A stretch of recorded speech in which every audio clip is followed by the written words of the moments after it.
Ito na, lumabas na yung mga pangalan ng kakasuhan ng mga kontraktor, mga congressman na konektado sa mga kontraktor ng mga flood control. Ito, mayroong 8 na binanggit dito sa balita. Panoorin natin, guys. 21 kahon ang isinumite ng Independent Commission for Infrastructure o ICI at Department of Public Works and Highways o DPWH sa Ombudsman. Laman nito ang mga kontrata para sa mga proyektong nakuha sa gobyerno ng mga kontraktor na konektado umano sa mga kongresista. Hinihingi ng ICI na sampahan ng kasong kriminal at administratibo ang 8 kongresista na tinawag na kontraktor. Sina dating Ako Bicol Party List Representative Saldico, Construction Workers Solidarity Party List Representative Edwin Garjola, Uswag Ilonggo Party List Representative James Ang, Pusong Pinoy Party List Representative Jet Nisay, Bulacan 2nd District Representative Agustina Pancho, Cagayan 3rd District Representative Joseph Lara, Surigao del Norte 1st District Representative Francisco Matugas at Tarlac 3rd District Representative Noel Rivera. Contractors. These congressmen should not be engaging in private business activities that conflict with their official duties. They should not influence bids and awards.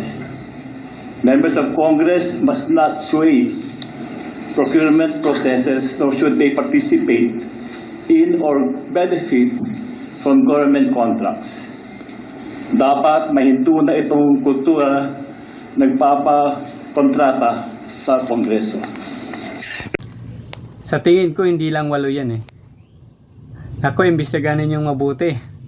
Kasi marami yan sila dyan. Maraming nakikinabang. Maraming nangungupit. Hindi lang yung congressman na kontraktor, kundi pati yung ibang mga congressman dyan, imbestigahan ninyo. Yung nangingikil dyan sa mga kontraktor. Humihingi. Sana wag niyong pipiliin lang Sana wag piliin ng ICI o kaya ng ombudsman yung kakasuhan nila. Dahil alam naman natin dito sa Pilipinas, yung tinatawag na palakasan system, di ba? Mayroon yan, sigurado yan. Kung malakas ka kay ombudsman, malakas ka kay presidente, kakampi ka ni presidente o ni ombudsman o ng ICI, siyempre pwedeng absuelto ka kahit mayroon kang kasalanan. Ako, sana ayusin ng ICI ang investigasyon na ito, at maraming maparusahan. Hindi lang yung mga congressman na yan. Kung may senador, pati senador sana,